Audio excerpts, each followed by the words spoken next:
The cold was not a weather condition. It was a geological era.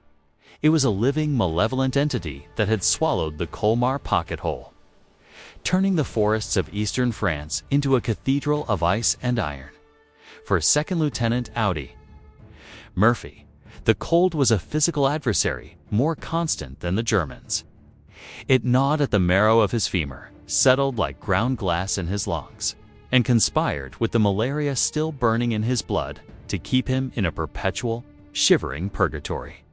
He stood at the edge of the tree line near the village of Holtzwihr, his boots wrapped in burlap sacks in a futile attempt to ward off trenchfoot. He was 19 years old. But the mirror, if he could find one in this shattered landscape, would have shown a ghost of 40. He was 5 feet 5 inches of raw nerve endings and exhaustion, wearing a helmet that looked slightly too big and a field jacket that hung on his gaunt frame like a shroud. To the 19 men shivering in the foxholes behind him, the remnants of Company B, which should have numbered 200, he was the old man. He was the officer. He was the one who knew how to survive. It was January 26, 1945. The sky was a bruised, low-hanging ceiling of slate gray, pressing down on the treetops. The silence of the forest was deceptive. It wasn't peaceful. It was the hush that follows an air raid, a vacuum waiting to be filled by violence. The only sounds were the snap of freezing pine boughs under the weight of snow and the terrifying, rhythmic clack-clack-clack of his own teeth, which he clenched tight to stop the malaria tremors. Audie's normal was a kaleidoscope of misery. Normal was the smell of necrotic flesh from a frostbitten toe 3 foxholes down. Normal was the taste of de-rationed chocolate that was too hard to chew, so you sucked on it until it coated your mouth in a waxy film. Normal was the weight of the M1 carbine in his hands, a wooden and steel extension of his own body, its stock, rubbed smooth by months of constant contact. He checked the action for the 10th time in an hour. The oil was thickening in the cold. If it froze, the gun was a club. If the gun was a club, they were dead. Lieutenant? The whisper came from Private First Class Ladrigan, a replacement who still had the soft look of the States on his cheeks. He was huddled in a scrape in the frozen mud, clutching a bazooka round like a teddy bear. "Yeah, Ladrigan," Audie replied, his voice a rasp. He didn't turn his head. His eyes were locked on the snowy field ahead, a flat, white kill zone stretching toward the German lines. "The tank destroyers, sir. The M10s, they cumin. They're coming. They're coming." Audie lied. Or half-lied. They were supposed to be coming. Armors. Moving up from Gemmer, 3 of them. They'll button up this flank. 3, Ladrigan breathed, the number sounding like an army to him. Thank God. Audie didn't thank God. He thanked the logistical maps he had memorized. Plotting the rate of travel for heavy armor over ice-slicked roads.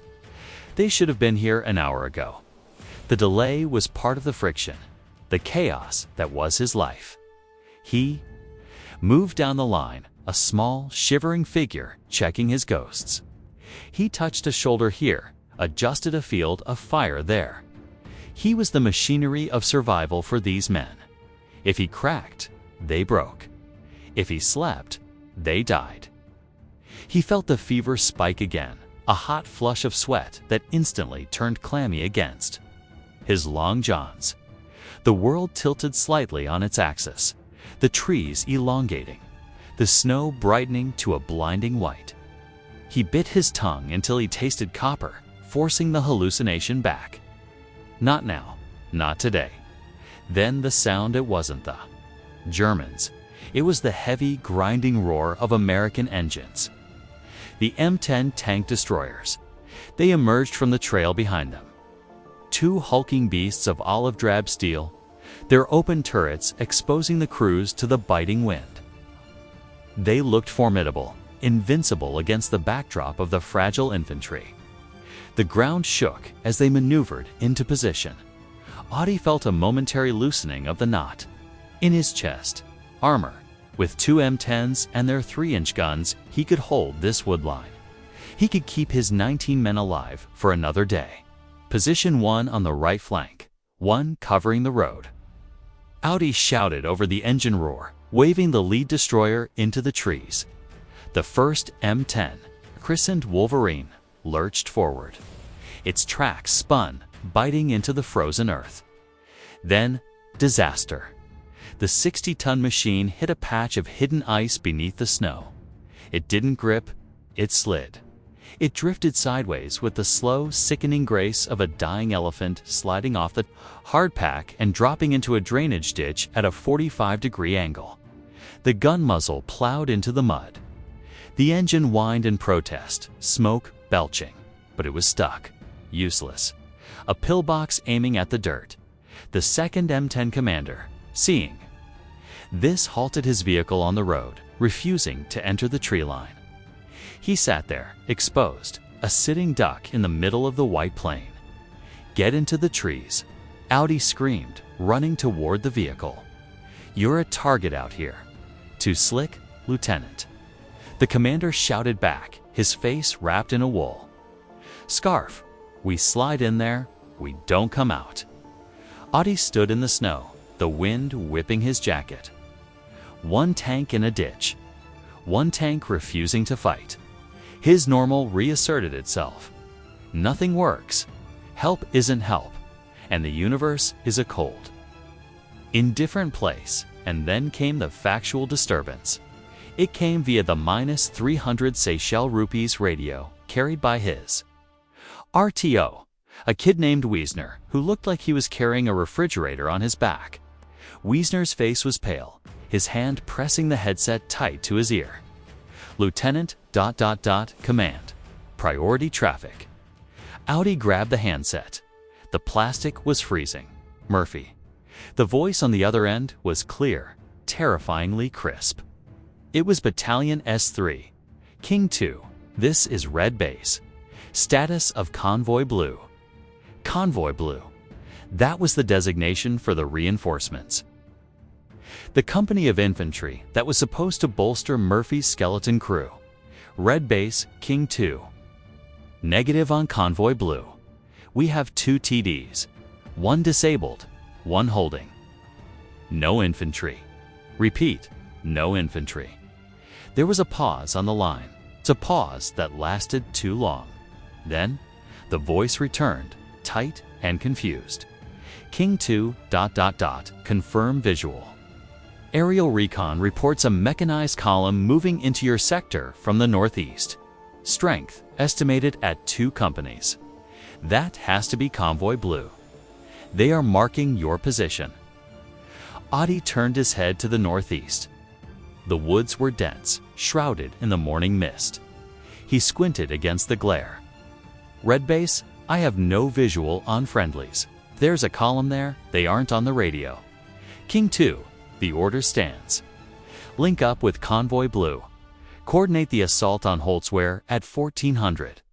They are at your line of departure. You should see them." Audie lowered the handset. He looked at the northeast tree line again. The mist was thinning. He saw shapes, gray blocky shapes moving through the white trunks of the pines. A lot of them, a mechanized column. 2 companies. Strong. Just like the radio said. He felt a surge of relief. They made it. The reinforcements were here. He wouldn't have to die today. He wouldn't have to write 19 letters home. "Boys," Audie shouted, his voice cracking. "Heads up. Friendlies. At 3 o'clock, we got relief." The men in the foxholes perked up, helmets rising like mushrooms. Ladrigan grinned. Even the M10 commander on the road relaxed. Opening the hatch to light a cigarette, Audie watched the lead vehicle of the Convoy Blue emerge from the mist. It smashed through a sapling, the wood splintering with a sound like a rifle crack. The vehicle cleared the shadows. It wasn't an American Sherman. It wasn't a half-dash track. It was a Tiger tank. It was painted white, a winter camouflage that made it look like a ghost. Its long 88mm barrel was leveled directly at Audie's position. Behind it came another and another. 6 tanks.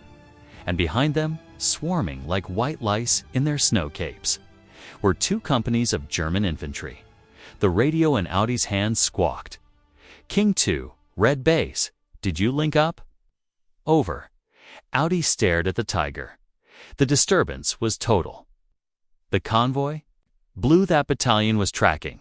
The friendly column they were ordering him to coordinate with didn't exist. Or rather, it did exist, but it was the enemy. The aerial reconnaissance had misidentified the German counterattack force as American reinforcements. The order to attack was based on a hallucination. The order rescinded too late was about to be written in blood. "Red base," Audie whispered, his eyes locked on the black cross painted on the Tiger's hull. "Red dash base, ... that ain't convoy blue." The Tiger fired. The world disintegrated. The sound was not a bang. It was a concussion that sucked the air out of the forest. The shell screamed past Audie and slammed into the operational M10 tank destroyer. On the road, the impact was absolute. The M10 didn't explode. It was disemboweled. The 88mm shell punched through the thin armor like a finger through wet paper. A millisecond later, the ammunition inside ignited. The turret was blown askew, and a pillar of flame-greasy orange, hay, and roiling with black smoke shot 50 feet into the air. The crew of the M10 scrambled out of the burning wreck, on fire. Rolling in the snow, "Pull back." Audie screamed, the command ripping from his throat before he even processed the decision. "Get back to the woods. Fall back. Now."